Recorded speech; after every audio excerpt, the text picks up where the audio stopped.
I came from the mud. There's dirt on my hands. Strong like a tree. E aí, galera, tudo bem? Bem-vindos a mais um Café Literário. Hoje, recebendo aqui Daniel Massa, que já é um habitué aqui do canal, já participou de outras atividades, e que hoje vem conversar comigo sobre meu amigo pintor, Lígia Bojunga. Você pode ver outras entrevistas do Daniel no canal do Monteiro. Ele já participou do Bate-Papo do Monte, outro Café Literário. E hoje ele está conversando sobre Lígia Bojunga, que, por acaso, foi a tese de mestrado dele na UERJ, correto? Perfeito, Monteiro, uma honra. Prazer estar aqui de novo no canal, eu que sou um entusiasta aí, estou sempre vendo as aulas, divulgando para os meus alunos, parabenizando também pelo trabalho excepcional, assim. E só uma correção, o mestrado foi na UFRJ, minha graduação foi na UERJ. UFRJ? Mas o meu mestrado foi na UFRJ, e eu defendi a dissertação cujo título era De Como se Mata a Morte, Diálogos sobre a Literatura Infantil Brasileira. E aí, dentro desse tema, obviamente, eu trabalhei com a Lígia Bojunga, que, na verdade, é um trabalho de pesquisa que já tem, que começou há quase 15 anos, assim, ainda quando eu estava na graduação na UERJ, com bolsa de pesquisa e iniciação científica. Comecei a pesquisar muito literatura infantil, e aí fui pesquisando a morte, que era um tema tabu, que me chamava muita atenção, e dentro desse universo é impossível não referenciar a obra da Lígia Bojunga. Então, essa pesquisa foi se desmembrando numa especialização em literatura infanto-juvenil, que eu fiz na UF, e, posteriormente, na minha dissertação de mestrado na UFRJ, que eu defendi lá em 2012, 12, acho que foi 2012. Ou seja, tem mais de 10 anos já, né? Tem mais, estamos velhos. Acontece, meu amigo, acontece com todos nós. Acontece. Eu queria saber contigo, comecei esse bate-papo pensando o seguinte: qual é a relevância de Lígia Bojunga para a literatura infantil brasileira? Como é que você avalia? Eu acho, assim, essa pergunta é muito boa e ela pode se desmembrar, assim, em muitas respostas, porque a Lígia Bojunga ela tem uma relevância muito grande em vários aspectos, assim, para a literatura brasileira, né? Não só para a literatura infantil. Então, a gente poderia falar, obviamente, da sua produção mais direcionada a crianças, ou assim catalogada, porque ela mesma gosta de, né, a gente talvez possa falar um pouco disso depois, ela gosta de ficar nessa fronteira, assim, não gosta de se encaixar muito num nicho específico. Ela é vencedora do prêmio Hans Christian Andersen, que é o maior prêmio de literatura infantil, assim, do mundo. É um prêmio de muita relevância, então só isso já diria sobre o espaço que ela ocupa na literatura, não só brasileira, mas na literatura mundial como um todo. A Lígia Bojunga tem mais de 22 obras publicadas, né, em diversas vertentes, obras adaptadas traduzidas em muitas línguas, adaptadas para o cinema em outros países, adaptadas para o teatro também. E a Lígia Bojunga tem uma coisa muito interessante, que ela é um pouco pioneira, assim, na defesa de uma relação um pouco mais justa entre autores e editores, né? Ela sempre batalhou muito pelos direitos autorais, pela perspectiva de viver de literatura, e ela foi um entusiasta muito forte disso, né? Esses embates que ela fez culminaram em 2002 com a fundação de uma editora, que é a editora dela, chamada Casa Lígia Bojunga, que tem um acervo incrível, porque só publica livros dela. Então, é a editora que não tem livro ruim. Exatamente. Ela, com o dinheiro que ela foi arrecadando com as vendas dos livros e com os prêmios que ela ganhou, ela comprou os direitos autorais das obras dela, das outras editoras anteriores, e reuniu todas dentro da Casa Lígia Bojunga, dentro do seu próprio selo, né?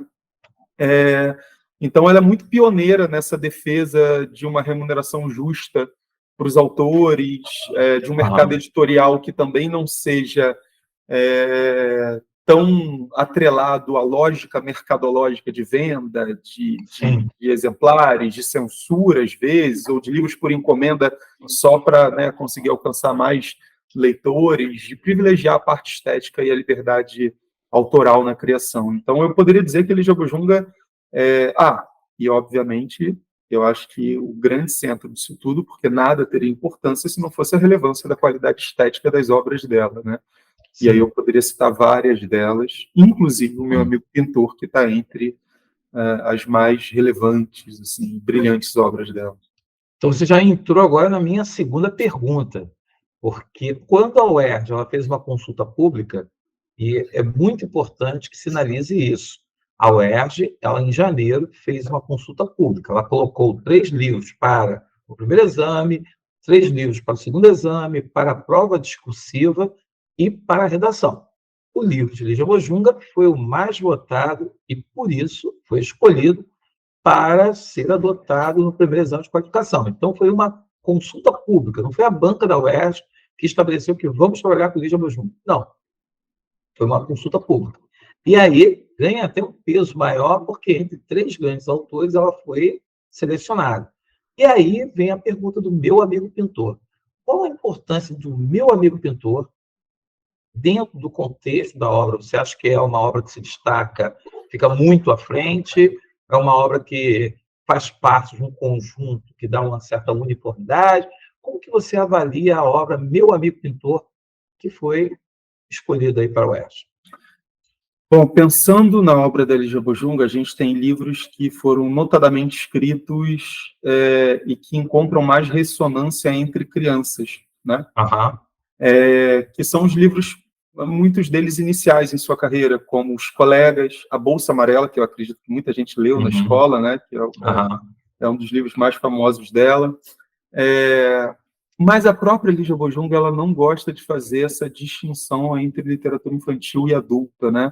Porque é uma distinção, às vezes, redutora da realidade, até porque a gente usa na nossa sociedade o próprio adjetivo infantil para classificar coisas que são imaturas, bobas, menos relevantes, né? Sim. E a literatura infantil, às vezes, sofre um pouco desse preconceito.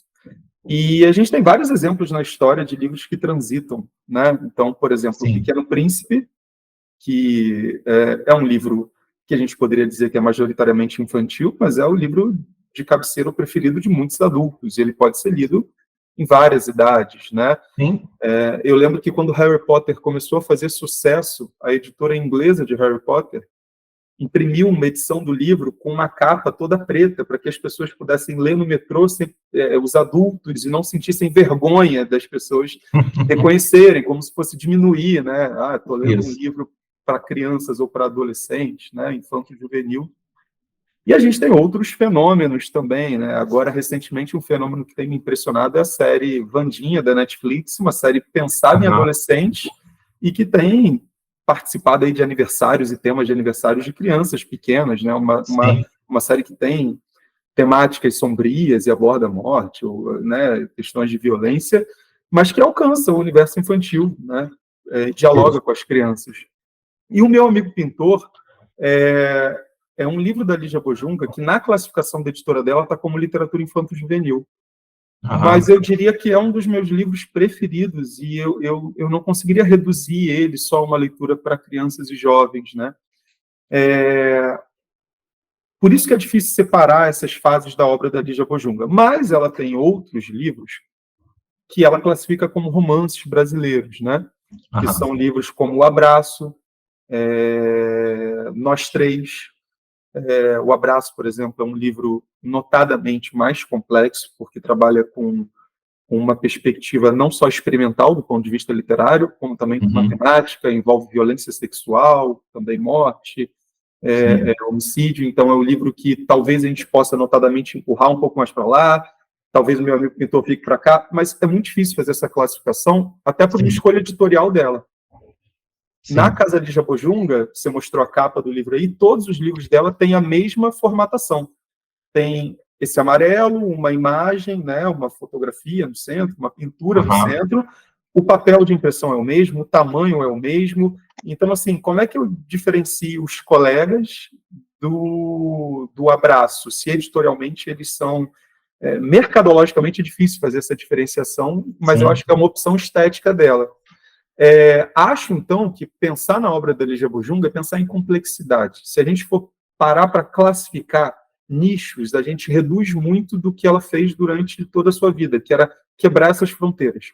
né? Correto. E acho que a primeira delas é quebrar a fronteira de que é uma escritora de livros infantis. Ela é uma escritora de livros que são lidos por crianças, por adultos, e que ressoam em várias idades. Assim, acho que esse é um ponto relevante. E o meu amigo pintor, eu coloco a relevância dele, que é um dos livros dela que eu abordei na minha dissertação, junto com o que ela chamava de Par Sombrio, que é o Nós Três e o Abraço, né? Pela beleza dele, poética desse livro, né? São escolhas estéticas muito eficazes assim para abordar um assunto que é tabu, que é complexo, e ela tem muito sucesso nisso. E eu acho que, por escolher, pela coragem de tratar um tema tão complexo e fazer isso sem esvaziá-lo, sem diminuí-lo, enfrentá-lo de frente, mas usar a literatura, a arte, as formas poéticas para isso, né? Eu acho que esse livro se destaca na obra dela por essa questão. Não à toa ele foi escolhido, né? Na votação, né? Da UERJ. Acho que os leitores também têm esse sentimento que eu tenho ao lê-lo, né? Para mim, assim, eu particularmente tenho que pensar questões sobre o livro para poder ficar montando questão para a galera trabalhar o livro. Eu percebo muito assim, uma coisa que me chama muita atenção nessa abordagem é como ela aborda os estágios do luto infantil. Como que os estágios, o Cláudio ele vai passar pelos estágios do luto e como ele consegue superar, ele consegue chegar a uma equação, que é a equação final da aceitação.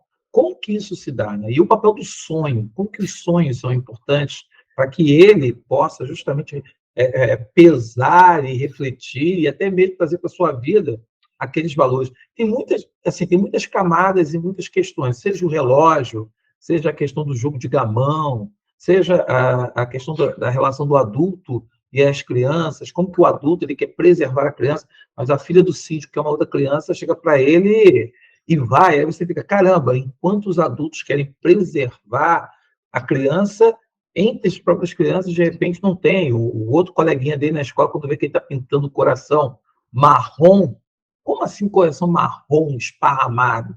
Coração é isso aqui. Então, você tem aquela coisa do pressuposto, quer dizer, para ser coração tem que ser aquele formato, com flecha e tudo mais. Então, assim, ela aborda isso de uma forma tão poética e de uma forma tão interessante que ela traz o cotidiano para a gente. E é aquela história, né? Todos nós, adultos, crianças, vamos passar pelo luto. Uma criança pode perder o avô que ela de repente ama. E aí, como é que você vai abordar isso com a criança? Como é que a criança lida com essa perda? E ainda mais o suicídio. É como diz o Cláudio, tirar a própria vida. Então, ela escolhe palavras, ela escolhe imagens, e aí entram as cores, que eu acho que é um exercício bem bacana, para ela abordar essas questões. E aí entra a minha terceira pergunta contigo. O que é o UERJ? Você acredita que a UERJ pode trazer, e quem está assistindo essa entrevista está de olho nisso. O que você acha que faz assim, o universo desse livro e a UERJ pode explorar? Eu acho que o primeiro ponto, assim, extremamente interessante é como ela constrói o narrador nesse livro, né? E construir um narrador com uma voz infantil do ponto de vista de uma criança de mais ou menos 11 anos, né? Que é o Cláudio, você consegue perceber a estrutura de linguagem utilizada. Então, é um livro que tem muitas marcas de oralidade. Sintaticamente, ele tem estruturas que são mais simples na construção de orações, né? Ele faz muito uso de gírias também. Então, talvez uma questão que possa ser interessante se observar é como a autora faz uso de uma variante linguística que ajuda a construir, através da forma, né, sustentar essa abordagem, esse foco narrativo em primeira pessoa na voz de uma criança, né? Sim. Isso é o primeiro ponto, assim, do ponto de vista linguístico, que me chama mais atenção no livro e que eu acho que pode se desdobrar em alguma questão, né? Sim. Acho que um segundo ponto é como esse foco narrativo ele está ligado com a construção do conteúdo mesmo e da abordagem do suicídio enquanto um tema tabu, né? A morte, ela já é um tema tabu, e foi isso que eu abordei na minha dissertação, né? Como ela sofre uma censura, principalmente quando relacionada a crianças, e você pontuou muito bem, né? A morte faz parte da vida, né? Os heróis nacionais morrem, os animais de estimação morrem, os avós morrem, e em situações ainda mais drásticas, colegas de classe, pais, enfim. Quando a gente escolhe matar a morte, né? Quando a gente escolhe afastar a morte da literatura, que é um espaço protegido para trabalhar e tematizar isso, né? A gente não está colaborando para proteger, né? Que é essa palavra que às vezes a gente usa a criança. A gente está colaborando justamente para evitar que ela consiga criar um arcabouço, uma estrutura, né? Para lidar com esse assunto, né? E muitos autores, quando trabalham a morte, escolhem esvaziá-la, não falar, né, o avô viajou, ou virou estrelinha, ou foi para o céu, ou vai a morte pelo maravilhoso, né, a morte com aquela capa, com a foice, né, ou a morte, às vezes, aparece muito na literatura infantil também como um mistério, né? Morreu o professor da escola, os alunos se juntam, vão tentar desvendar um crime, procurar um culpado, uma coisa nesse sentido. A Lígia Bojunga não, ela escolhe trabalhar de frente esse tema, né? Em vários livros. Nesse livro especificamente, o ato de violência da morte ele não está presente em si, porque o livro começa se referindo a algo que já aconteceu, o suicídio já aconteceu. Então, o que está em jogo aqui é como encarar isso, e não necessariamente o ato em si. E aí, por exemplo, eu já diferencio de outros objetos culturais mais recentes, que, por exemplo, tematizaram o suicídio de maneira muito questionável. Eu lembro de uma série da Netflix chamada Os 13 Porquês, talvez eu já dava aula, enfim, não lembro exatamente. Tem sucesso pra caramba isso. Deve ter uns 10 anos ou menos, uns 5 anos. Por aí. Mas que era uma tematização muito questionável, colocava sempre a busca por uma culpabilização de alguém, o próprio título, os 13 porquês, né? Que é algo que a gente vai ver muito no Meu Amigo Pintor, mas os porquês não encontram uma resposta. Porque o grande lance não é encontrar uma chave mestra que te dá uma resposta sobre aquilo que acontece, mas é o processo de formação mesmo do luto, como você disse, né? E isso só é possível porque a voz do narrador é uma voz infantil. É um narrador em primeira pessoa com uma voz infantil. Então, óbvio que a narrativa vai te dando pistas. Tem o envolvimento dele com a questão política, tem a sugestão de que ele foi torturado, perseguido durante a ditadura militar, e que isso ressoasse até hoje. Tem a questão do relacionamento dele, né, com a Clarice, que não pode ser, né, efetivado, e que isso também dá um indício. Tem o próprio descontentamento dele com o fazer artístico, quando ele diz que os quadros não têm vida, que a arte dele não encontra vida e que isso causa essa angústia nele. Mas não tem uma resposta, porque não há, de fato, resposta. Porque a resposta é não ter resposta. E deixar um livro em aberto é muito comum que nós, enquanto adultos, procuremos respostas o tempo inteiro, né? Mas talvez só a voz de uma criança consegue entender, não necessariamente que a solução ou que a resolução da questão passe por uma resposta concreta, específica, mas passe pela elaboração do que aconteceu. E essa elaboração vem através da arte. No caso do menino, da pintura, do coração marrom, do amarelo que nasce do vermelho, né? Que eu acho que aí é outro ponto interessante que a UERJ pode abordar. Que as metáforas da cores, né? As figuras de linguagem, né, que envolvem... a gente poderia falar de metáfora, talvez sinestesia, a gente poderia falar, enfim, mas a gente tem também de jogo, né, em determinados momentos, mas a gente tem aí principalmente essa construção a partir das cores, né? As cores que vão se transformando em sentimentos, né? Então, é um livro... Esse livro, ele nasce, na verdade, de um projeto encomendado para Lígia Bojunga, né, para que ela fizesse um livro a partir de quadros da Tomiotaki, né? Isso. Ela tinha que criar um livro assim. E ela cria esse livro é publicado, ela tem um entrave com a editora, compra os direitos de volta, reformula o livro, que tinha o título original, acho que era Sete cartas Isso. e 2 sonhos. E 2 sonhos. Ela E aí manteve 2 publica com o sonhos. meu amigo pintor, manteve, né?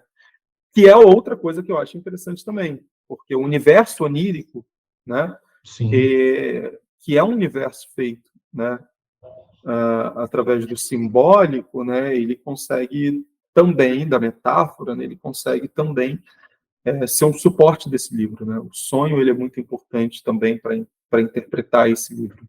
Acho que esse é um ponto interessante. Esse narrador, em primeira pessoa, ele dialoga também, né?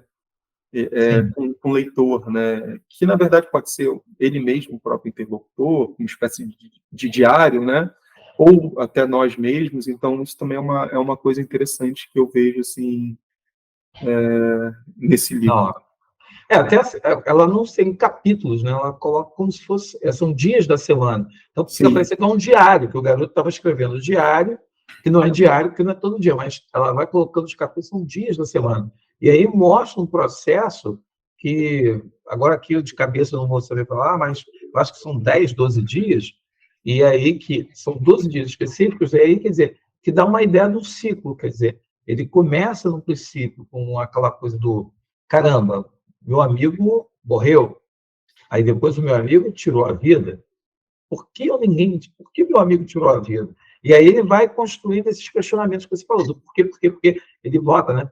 E aí, depois do segundo sonho, tem aquela coisa dele falar que, a cada pergunta do cara por quê, ele vai andar para o lado e vai colocar um questionamento. E o questionamento não impede de viver. O questionamento vai fazer parte da vida dele. E ele não vai ter que entender. Eu fico lembrando, quando você falou aí, eu lembrei logo de Dom Casmurro, né? Porque todo mundo conhece a ansiedade de Dom Casmurro. Bentinho traiu ou não traiu? A pessoa não quer saber da história, não quer saber da relação do Bentinho, não quer saber sobre a relação de Escobar, a relação de Bentinho com Escobar. As pessoas querem saber, traiu ou não traiu? Não me interessa o processo, eu quero saber aqui o final. E o final fica aberto. Então, essa coisa de deixar ele aberto cria uma frustração, porque parece que a gente doutrinou o leitor a achar que, se eu comecei, eu tenho que terminar. Se eu não terminar, isso não me satisfaz. Mas as grandes obras são assim, né? Porque há um reducionismo muito simplista, né? De você querer dizer que isso é isso, ou tem uma solução, né? E não, a vida, ela... Eu acho que a beleza do livro, ele está justamente em como ele tematiza de uma maneira muito eficiente a questão de um tema que é muito difícil, porque ele não cai em 2 extremos. Um extremo que é fazer um sensacionalismo e tornar a coisa, né, problemática, né? Sim. E o outro extremo é ignorar, é reduzir, é censurar. Porque a censura pode ser feita pelo não vamos falar nisso, que o livro, inclusive, isso acontece no livro, né? Acontece o tempo inteiro. O pai não quer falar nisso, a mãe não quer falar nisso, você não tem que se preocupar com isso, né? Então, assim, ele vai tematizando. A censura pode ser pelo não vamos falar nisso, mas a censura também pode ser pela redução, pelo reducionismo da intensidade de um assunto. Você não pode ser leviano ao abordar um assunto que é sério, reduzindo ele a algo banal. Você precisa encará-lo de frente, né? Sim. Mas encará-lo de frente, mais uma vez, sem cair no sensacionalismo, sem cair naquela questão... Piegas.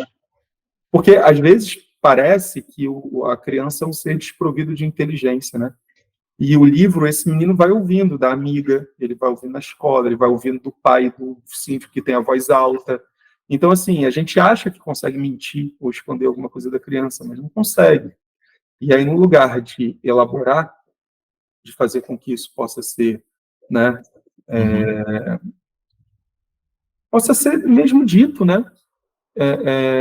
Você causa o efeito oposto, né? Quando você vai censurando, né? Então, acho que pensar nisso, o modo como se aborda, né? E aí entra uma coisa que a gente debate muito em literatura infantil. Existe algum tema que é proibido para criança? E muitos autores vão defender que, na verdade, não é o que se diz, é como se diz. Qualquer tema pode ser debatido e deve ser debatido e trabalhado com a criança, contanto que você tenha uma forma de fazer isso que seja que não caia na reprodução de violências ou de censuras, que aí não ajudam muito, né? É um discurso vazio, senso comum, é tratar a criança como você falou, alguém desprovido de inteligência.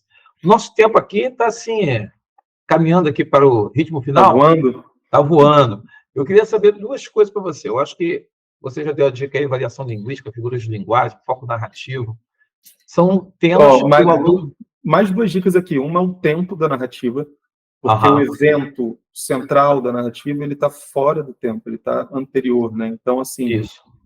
pensar como ele faz esse jogo e o universo onírico que está suspenso no tempo também, essas questões de fluxo de consciência, acho que isso é interessante. E você deu outra dica que eu acho boa também, que é a organização dos capítulos, que tem essa estrutura que tem uma linearidade, claro, marcada pelos dias de semana, mas é uma estrutura que não a gente não poderia dizer que é uma narrativa fílmica, em que as coisas vão acontecendo numa sequência, são quase fotografias, né? Sim. E tem muita memória dele, né? Das conversas. Um fato faz com que ele lembre a conversa Sim. com um amigo. E ele falava muito sobre a questão do silêncio.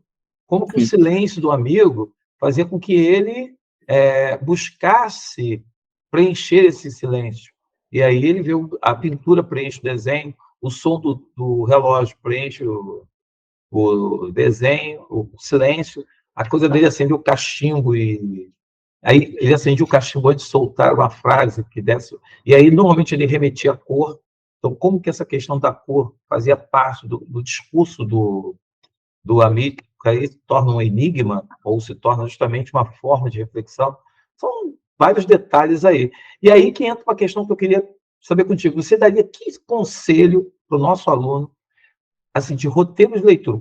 O que ele tem, assim, 3 passos, 4 passos, sei lá, você determina, que você acha que o aluno que leu, porque tem aquele aluno que faz aquela leitura miojo, né?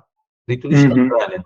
Mas tem aquele aluno que faz a leitura instantânea para ter uma leitura geral e depois ele volta para fazer uma leitura mais pausada, uma coisa mais carne assada na panela. E aí que entra essa questão. Qual seria o roteiro que você daria, o conselho que você daria para esse aluno para fazer uma leitura carne assada na panela?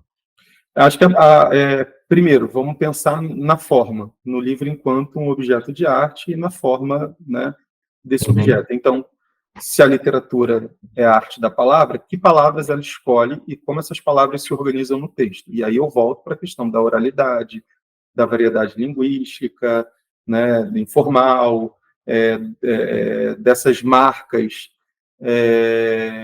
de diálogo e de conversa, porque mesmo quando a gente não tem o diálogo em si do discurso direto com travessão, esse menino está sempre se referindo a alguém, né? A um interlocutor que pode ser ele mesmo, pode ser o leitor. Então, o livro inteiro tem um tom, né, de oralidade, né? Tem um tom de diálogo, né, nessa estrutura. Outra coisa da forma a gente já pontuou. A estrutura dos capítulos e o uso do tempo da narrativa. Sim. A segunda questão da densidade da coisa é perceber como a forma impacta no conteúdo. Okay. Né? E aí, isso está ligado exatamente ao foco narrativo e ao impacto que isso causa no leitor. Se a gente parar para pensar, essa construção de uma voz infantil, ingênua, né? Até certo ponto, sobre um tema que é muito pesado, que é muito denso, como o suicídio, isso causa um impacto no leitor, né, de identificação, né, muito interessante, assim, né? Eu acho que quando a gente vai ler um livro, a gente não tem que pensar só no que está sendo dito, mas em como isso está sendo dito. Então, uma leitura mais densa, para mim, começa sempre com um debruçar sobre a forma, né? E acho que a terceira questão é pensar no suicídio, nessa tematização do suicídio, feita de uma maneira poética e, ao mesmo tempo, muito interessante. Tem um trechinho que eu que eu retirei aqui na leitura Aham. que eu fiz agora para preparar, que eu acho que diz muito sobre que, por exemplo, a gente poderia opor aos 13 porquês, que quer buscar uma razão, tem muitas razões, que é o trechinho que diz assim: para mim, morte também é coisa vermelha, coisa difícil de entender. Mas se ela vem feito, ela vem para tanta gente todo dia, aí fica mais fácil um pouco de sacar. Então eu vim para casa com aquela frase voltando sempre na minha cabeça. Ele morreu que nem todo mundo um dia morre. E aí aconteceu uma coisa que eu achei bem legal.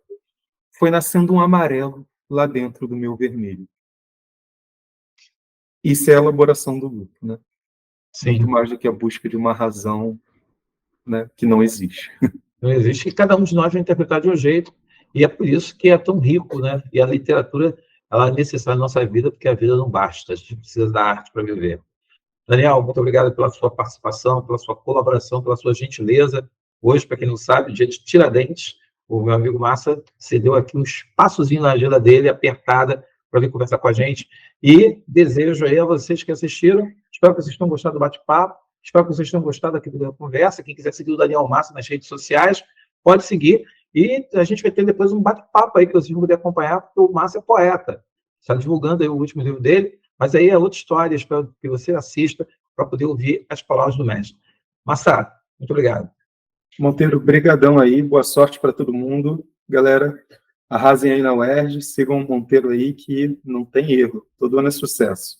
Valeu, galera. Tchau, tchau, um abraço. Até a próxima, Monteiro, tamo junto. Valeu, galera. Bem aí, ó. Você que veio para o Café Literário, espero que você tenha aproveitado, tomado café, ouvido as palavras, agora pega o livro, meu amigo pintor, e releia. Faça as palavras que você ouviu para te orientar melhor. Tá bom? Até o próximo Café Literário.